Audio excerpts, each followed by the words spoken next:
Sir Sridevi గారికి ఏమైంది sir చివరిలో? అదే హై డయాబెటిక్ అండి ఆవిడ. తిండి తినాలంటే భయం ఆవిడకి. ఏంటంటే లావ్ అయిపోతాం మనం అని. ఎప్పుడు తను 20 years ఎలా ఉన్నా అలా ఉండాలని, పిల్లలు అనుకున్నంత పైకి రాల, 2 ఆడపిల్లలు తనలాగా వచ్చేస్తారనుకుంది. ఖర్చు రోజుకి దాదాపు వాళ్ళ అమ్మ కూతుళ్ళకి అంటే బోని కపూర్ 80% ₹1,00,000 రోజు ఖర్చు పెట్టాలి. ఖర్చు ఉంది డబ్బు ఆవిడకి. ఏంటి ఖర్చు.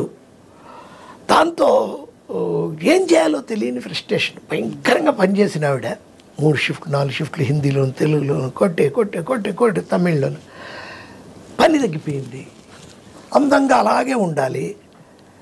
అందుకని డ్రింక్ రోజు వాళ్ళకి కంపల్సరీ మార్నింగ్ తాగుతుంది ఆవిడ, ఈవినింగ్ తాగుతుంది ఆవిడ. దాంతో ముందు రోజు లేట్ నైట్ అయిపోయింది. ఆ రోజు ఆయన లేరు, ఎవ్వరు అటు అమ్మాయి లేదు, ఈ బోని కపూర్ గారు లేరు. ఏం చేసిందంటే సరే మళ్ళీ మొదలెట్టి 11 తాగడం మొదలెట్టి. దాంట్లో ఆవిడకి యాక్చువల్గా ఆ టైంకి ఫోన్ చేసి ఈయన మన బోని కపూర్ గారు చెప్తుంటారు, నువ్వు ఇంజక్షన్ తీసుకో, ఇన్సులిన్ ఈ టైంకి ఇది వేసుకో అది వేసుకొని ఎప్పుడు ఆయనే చూసుకునేవాడు. ఆయన ఫోను ఛార్జ్ అయిపోయి అలా పడి ఉంది. డ్రింక్ చేస్తా ఆలోచిస్తా, టీవీ పెట్టి అది మార్చి ఆలోచిస్తూ ఉంది. షుగర్ డౌన్ అయిపోయింది.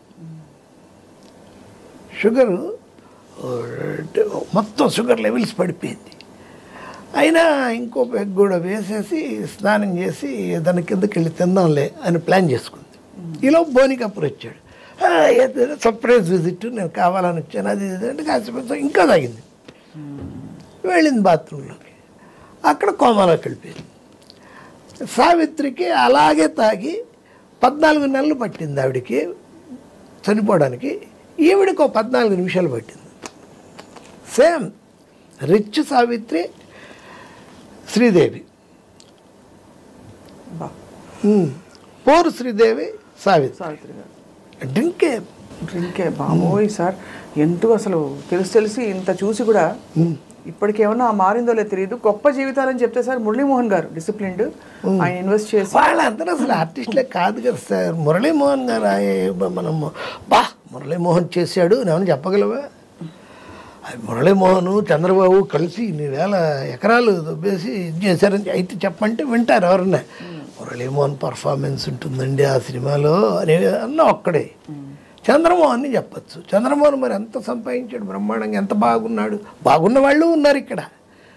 జంజాల్ గారు ఉన్నారు, తాగి 57 అదే. శోభన్ బాబు గారు కూడా వెరీ డిసిప్లిన్. ఇక ఆయనకి 73 ఏట ఆయన రాసి పెట్టింది, అలా పోయారు. కానీ చాలా ఆయన జీవితం ఎప్పుడు అలా గుప్తంగా అలా ఉండేది. గుప్తం అంటే మీకు విషయం చెప్తాను. నాతో బాగా క్లోజ్గా ఉండేవాళ్ళు. మేము సోగ్గాడి కాపురం అని ఏవేవో సినిమాలు ఆయనకి రాశాను 3-4. ఆయన ఇంటికి వెళ్తుండేవాళ్ళం. కైకాల నాగేశ్వరరావు గారు అని కైకాల సత్యనారాయణ ఆర్టిస్ట్ వాళ్ళ బ్రదరు, నేను అప్పుడప్పుడు నెలకోసారి ఆయన రమ్మంటారు. ఇంటికి వెళ్తే భోజనం పెడతారు, కబుర్లు సినిమాల గురించి సరదాగా. ఆయన ఏమి ఎవరితో కలవరుగా. ఆయన ఎంత ఇది అంటే మేము రిటర్న్లో మా కారు ఎక్కడికో బయటికి వెళ్ళింది, మేము వచ్చింది నాగేశ్వరరావు గారిది. ఆయన మా కారులో దిగిపోండి అని చెప్పి వాళ్ళ రాజా అని ఉండాడు మేనల్లుడు ఇచ్చాడు. డ్రైవర్ ఉన్నాడు, మేము వెనక్కి కూర్చున్నాం. నా పక్కన కవర్ ఉంది, కవరు ఇచ్చాను రాజాకి. రాజా గారు ఇక్కడ ఏదో కవర్ ఉంది అని ఓపెన్ చేసి మాకు చూపించాడు. 5 కోట్లు తీసుకున్న ఇది దాని రిసీట్. అది తెలుసా అండి, రామకృష్ణ ఫౌండేషన్కి నిన్ననే పంపించారు మావయ్య, నన్ను ఆయనకి ఇచ్చేయాలి ఇది రిసీట్, భలే గుర్తు చేశారు లేకపోతే తిడతాడు. 5 కోట్లు రామకృష్ణ మిషన్కి ఎవ్రీ ఇయర్ వెళ్తుంది. అబ్బా. ఫ్యాన్స్ ఎలాంటి ఫ్యాన్స్ అంటే ఆ రోజున ఆయన చనిపోయిన రోజున మీరు చూస్తే మెడ్రాస్లో వైజాగ్, విజయవాడ, తెనాలి, గుంటూరు, చీరాల, ఒంగోలు నుంచి వేల మంది వర్షంలో. అసలు అంతకుముందు 13 ఏళ్ళైంది యాక్ట్ చేసి. వర్షంలో మీరు ఇప్పటికీ చూడొచ్చు, అంత జనం ఏమీ లేదు, విపరీతం. ఏంటంటే కారణం ఆయన ఫ్యాన్స్ని వెల్ సెటిల్డ్ చేసేవాడు. తన ఫ్యాన్ స్ట్రాంగ్గా అనుకుంటే ఏం చదివావు, ఏం చేస్తున్నావు, నీకేంటి ఇన్కమ్, రేపు ఎలాగ నువ్వు ఒక అంటే సార్ నాకు ఫ్యాన్సీ స్టోర్స్ పెట్టుకుందాం అనుకుంటున్నాను సార్. సరే ఇదిగో ఈ ₹1,00,000 తీసుకో అంటే పెట్టుకో. ఆయనకు అంత సంపాదన ఉండిందా సార్ ఎవరికి?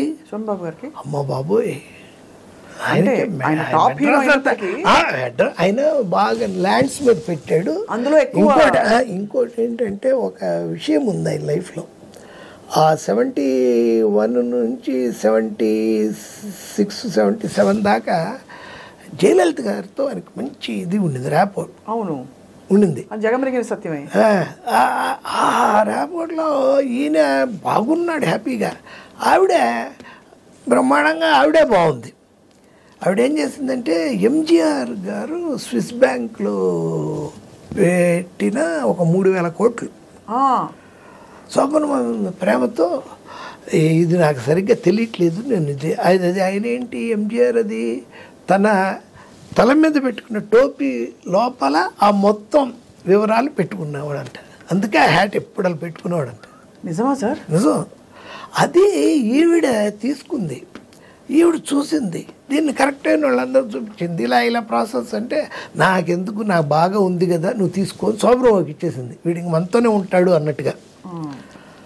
దాన్ని ఆయన మంచి స్థలాలు గిలాలు కొని జయలలితకి సగం తనకు సగం చేశాడు, మిస్యూజ్ చేయకుండా.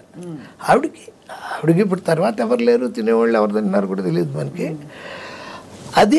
అదొక అసెట్ ఆయనకి. 3,000 కోట్ల అలాగే దాచుకున్నారా? స్విస్ బ్యాంక్లో ఉంది ఆ డబ్బు. పైగా ఆయనకంతా పొలిటికల్ ఇది నుంచి వచ్చిందంతా. ఎవరికి? సినిమాలు, పాలిటిక్స్. 3,000 కోట్లు సార్. అవును. ఎంత ఇస్తే మాత్రం ఒక్కో సినిమా అప్పట్లో మీరు నేను చెప్పేటప్పుడు 70s లో 3,000 అంటే ఇప్పుడు నాకు తెలిసి 3 లక్షల కోట్లు అవుతుంది. అంతేగా చంద్రబాబు సంపాదనలో సగం. అదే అంత సంపాదించారు సార్ చంద్రబాబు నాయుడు. 6 లక్షల కోట్లు ఎందుకుండవు? ఉంటాయా? అసెట్స్ ఉంటాయండి. 6 లక్షలు అంటే ఈ రూమ్ అంతా వరుస సినిమాల్లో చూపించినట్టు కట్టలుగా ఉండదు. అసెట్స్ ఈ వీధి మందే, అక్కడ మందే, సింగపూర్లో హోటల్స్, అమెరికాలో హోటల్స్, అలా ఉంటే వాళ్ళు అవన్నీ అనుభవించడానికి ఏమి ఉండదు. సార్ మీరు పొలిటికల్గా కూడా ఇంత అందరినీ చూస్తూ వచ్చారు, మీరు పొలిటికల్ స్పీచ్లు రాస్తారని వినికిడి. అవును, మాధవరెడ్డి గారికి రాసేవాడిని, ఆ తర్వాత మా దేవినేని నెహ్రూ గారికి రాసేవాడిని, విజయవాడ, మా ఊరు విజయవాడ, ఆయనకి రాసి ఇచ్చేవాడిని. ఎలా సార్, ఎలా రాస్తారు?